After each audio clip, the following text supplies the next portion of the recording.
Hello guys කොහොමද ඔයාලට අපි අද මේ යන්න හදන්නේ අපේ ගමනේ දුරම සහ අවසාන දවස. පදවියේ අපේ ගෙදර ඉඳලා රත්නපුරේ අම්මලා ගෙදරට. මුලින්ම අපි පදවියේ ඉඳලා කැවිදිගොල්ලෑවට ආවා.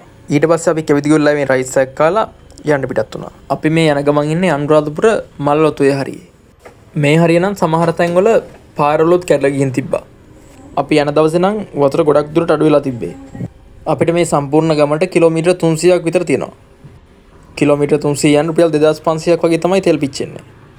පදවියේ ඉඳලා කුරුණෑගලට යනකම් පාරේ ට්‍රැෆික් නම් ගොඩක් දුරට අඩුයි. කුරුණෑගල පාස් වුණාම තමයි වාහන වැඩි වෙන්නේ. ඒ හින්දා 1 කිලෝමීටර් 200 නම් ගොඩක් ඉක්මනට යන්න පුළුවන්. අපි යන දවසේ පුදුම අවුරස්නයක් තිබ්බේ. අනිත් එක අපි රයිස් එක්කුත් කාපු හින්දා හොඳටම වතුර තිබාවා. අපි අරගෙන ආපු වතුර එකත් ඉවර වෙච්ච හින්දා තව වතුර බෝතලයක් ගන්න ගියා. මට මතක විදිහට මේ වෙනකොට අපි කුරුණෑගලටත් ලං කරලා තිබ්බේ.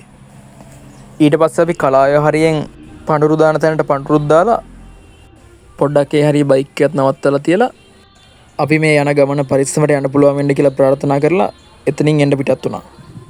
මෙතනින් යන ගොඩක් කට්ටිය මෙතනට ඇවිත් පඳුරු දාලාමයි යන්නේ. මේ දිගට මේ වගේ පඳුරු දාන තැන් තියෙන මන්දගල් තියෙනවා.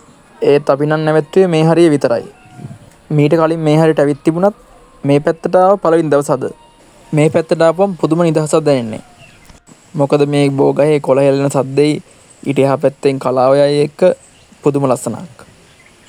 අපි මේ වෙලාවේ බයික් එක විනාඩි 15ක් විතර නවත්තලා තිබ්බා. ඒ විනාඩි 15 හොඳටම ඇති බයික් එක ගෙනිවෙන්න. කොහොමත් අපි ගොඩක් වෙලාවට කිලෝමීටර් 100ක් එක දිගට යන්න නැතුව බයික් එක නවත්තනවා. ඊට පස්සේ අපි කුරුණෑගල හරියේ බඩේඟුරු විකුණන තැනකට ඇවිත් බඩේඟුරු ගත්තා. මෙතන නම් බඩේඟුරු ලාභයට තිබ්බා. එක් කරලක් වුණේ රුපියල් 100යි. ඒත් අපි කොස්කලෙන් බඩිඟුරු කෑවා එතන 150යි කරලක්. ඊට පස්සේ අපිට ආයේ වීඩියෝ ඔන් කරන්න පුළුවන් වුණේ කෑගල් හරියෙන්. මොකද කුරුණෑගල පහුවලා යනකොට පොඩි පොදක් වගේ ආවා. මේ වෙනකොට ගොඩක් හවස් වෙලා තියෙන්නේ.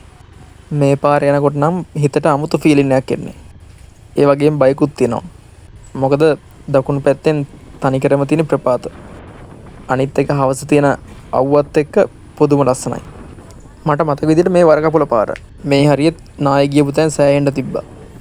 සමහර තැන්වල පාරෙන් භාගයක් විතර පස් වැටලා. මේ පැති කොච්චර ලස්සන වුණත් මේ පැත්තේ ජීවත් වෙන මිනිස්සු නම් සෑහෙන්න දුක් විඳිනවා ඇති. ඒ අතින් අපි නම් හරි වාසනාවන්තයි. අපේ ගම් දුෂ්කර වුණත් ඒ පැතිවල මේ වගේ ප්‍රශ්න මොකුත් නැහැ. මට මතක විදිහට අපි මේ යන්නේ රුවන්වැල්ල හරියේ. මේ පැත්තේ සමහර තැන්වල එක තට්ටුවක් වැහෙන්නම වතුර දාලා තියෙනවා. ඒත් දැන් එහෙම වුණාද කියලා හිතා ගන්නවත් බැරි වෙන්න හැමදේම හරි ගිහින් තියෙන්නේ. අපිට තව අපේ ගෙදරට තියෙන්නේ කිලෝමීටර් 30ක් වගේ. දැන් අපි දෙහියෝ විතර හරියටම ඇවිත් ඉන්නේ. මේ වෙනකොට නම් ගොඩක් දුරට කළුවරයි. අපිට මේ ගමන යන්න පැය 6ක් වගේ තමයි ගත වුනේ. අපි මෙතනින් එහාට නම් වීඩියෝ රෙකෝඩ් කරේ නැහැ මොකද නොයිස් වැඩි. මගේ GoPro එකේ එළිය අඩු තැන්වල හරියට වීඩියෝ කරන්න බෑ. ඒකින් හින්දා මෙතනින් වීඩියෝ කරන එක නැවතුවා.